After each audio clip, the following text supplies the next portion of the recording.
அனைவருக்கும் வணக்கம். நிறம் மாறிய கொக்கு.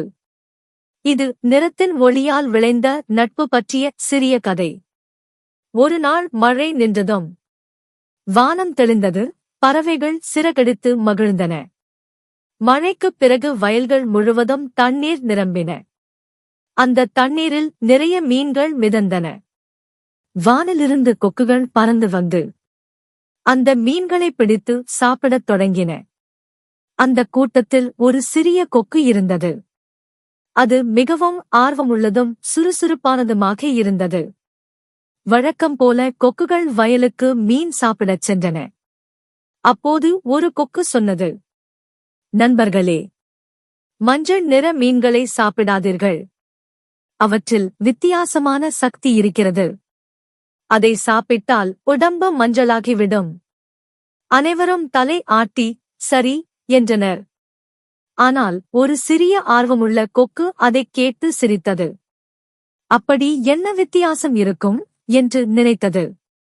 அது தண்ணீரில் மிதந்த ஒரு மஞ்சள் மீனை கண்டது. மீன் தங்கம் போல ஜொலித்தது. அது மெதுவாக அருகில் சென்றது. சற்று பயத்துடன் இருந்தாலும் அது அந்த மஞ்சள் மீனை விழுங்கிவிட்டது. அடுத்த நாள் காலை அந்த கொக்கின் உடல் முழுவதும் மஞ்சள் நிறமாக மாறியிருந்தது. மற்ற கொக்குகள் சிரித்துக் கொண்டு சொன்னன, பாரு, நம்ம சொல்லியது நிஜமாகிவிட்டது. அவை சிரிப்புடன் பறந்து சென்றன. மஞ்சள் கொக்கு தண்ணீரில் குளித்தது. மண்ணில் உரசியது, இலைகளில் துடைத்தது. ஆனால் நிறம் போகவில்லை. அது கவலையுடன் தண்ணீரை நோக்கி நின்றது. அப்போதுதான் ஒரு மென்மையான ஒளி தண்ணீரிலிருந்து வந்தது. அங்கே தோன்றியது அந்த மஞ்சள் மீன்.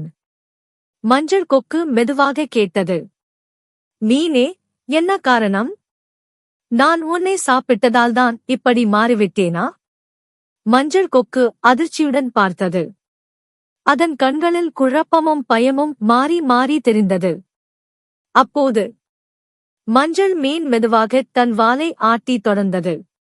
கொக்கே, அஞ்ச வேண்டாம். நான் கடவுளிடமிருந்து பெற்ற பரிசு மஞ்சள் நிறம். இது ஒரு ஒளியின் அடையாளம். ஆனால் இந்த ஒளி என் உயிருடன் இணைந்தது.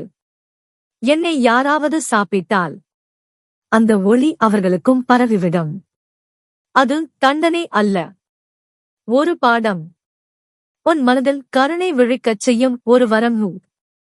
மஞ்சள் கொக்கு மெதுவாக தன் சிறகுகளை சுருட்டிக் கொண்டு கேட்டது. அதன் குரல் நெகிழ்ந்தது. நான் தவறு செய்துவிட்டேன். இப்பொழுது என்ன செய்தால் என் மஞ்சள் நிறம் மீண்டும் பழைய வெண்மையாக மாறும்? மீன் சிரித்தது.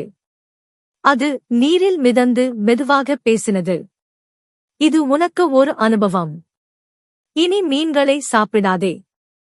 அவை உன்னைப் போலவே உலகில் வாழும் உயிர்கள். இந்த பாடத்தை நீ மற்ற கொக்குகளுக்கும் சொல்லிவிடு. அப்போதுதான் நீ பெற்ற மஞ்சள் நிறம் மீண்டும் மாறும். மஞ்சள் கொக்கு மனதில் உறுதியெடுத்தது. அடுத்த நாளே மஞ்சள் கொக்கு வயல்களுக்கும் ஆறுகளுக்கும் பறந்தது. அது சந்தித்த ஒவ்வொரு கொக்குக்கும் கூறியது, மீன்கள் நம்மைப் போலவே உலகில் வாழும் உயிர்கள். இனி நாம் அவற்றைச் சாப்பிடக்கூடாது. அன்பாக வாழ்வோம். அதன் வார்த்தைகள் எல்லா கொக்குகளின் இதயத்திலும் ஒலித்தது. அந்த நாளிலிருந்து எந்த கொக்கும் மீன்களை சாப்பிடவில்லை. அவை தாவரங்களையும் தண்ணீரில் மிதக்கும் பாசியையும் சாப்பிட்டு மகிழ்ந்தன. கொக்குகளும் மீன்களும் நண்பர்களாகினர். அப்பொழுது ஒரு அற்புதம் நடந்தது. மஞ்சள் கொக்கின் உடலில் இருந்த மஞ்சள் நிறம் மெதுவாக மங்கத் தொடங்கியது. சூரிய ஒளியில் அதன் இறக்கைகள் மீண்டும் பளபளப்பான வெண்மையாக மாறின. அது மகிழ்ச்சியுடன் தன் சிறகுகளை விரித்து பறந்தது. மஞ்சள் மீன் தண்ணீரில் இருந்து பார்த்து புன்னகைத்தது. இக்கதையின் பாடம்: கருணை கொண்ட மனம் நம் நிறத்தையும் நம் உலகத்தையும் அழகாக்கும். உயிர்களை மதிப்பதும் அன்புடன் நடப்பதும் நமது வாழ்வில் நல்ல மாற்றங்களை ஏற்படுத்தும். நன்றி.